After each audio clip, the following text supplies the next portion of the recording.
ato pallatet e mdhoja që na i bëjmë, ato kerët e mira që na i kemi, atë pasuri që na e palojmë, as kujt e vorën vorë s'ja kanë shti, po dhe me janë shti në vorë nuk i bën dobi, jo vllazni. Edhe faraonave në piramide e kanë shti altanat e tyre, mire po kur i kanë zbulu edhe i kanë qelë piramidet, ato altane i kanë marë, i kanë qunë muzej.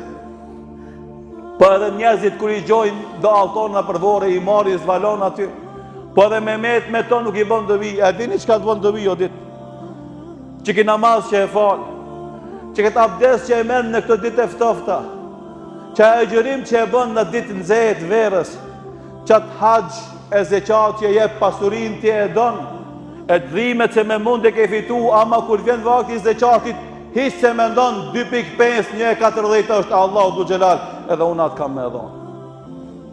E kush i ka gale këto gjëra sa është gjallë, momentin e vdekjes, veç fillon me qesh,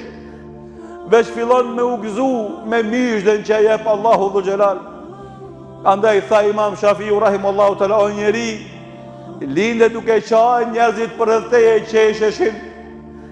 mushe jetën me veprat mira që në momenti ku njerëzit për rëtheje kanë me qaj, ti t'jesh duke qeshur. O vllazni, kështu është jeta jonë, e nisim të kajt, ama inshallah e përfundojmë të qesh,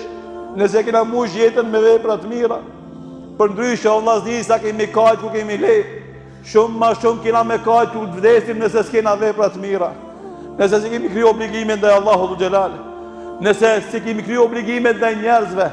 nëse s'kemi lyp halallëk njeri prej tjetrit për gabime që i bëjmë njeri ndaj tjetrit. Andaj besimtari duhet m'ja pas gale obligimeve ndaj Zotit fillimisht, po edhe obligimeve ndaj njerëzve, nëse donë që në momenti kur shkon te Allahu dhu xhelal, ai me pas mirë edhe mbar, edhe në momenti që vendoset në varr, kur këtë familja e tij qajnë mbi varr,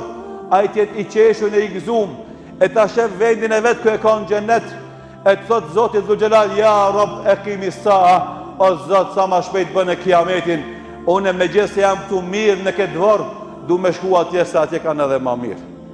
E lusim Allahun e madhërishëm që Allahu dhe gjithëve të na mundson të pendohemi sinqerisht te Rabbul Alamin.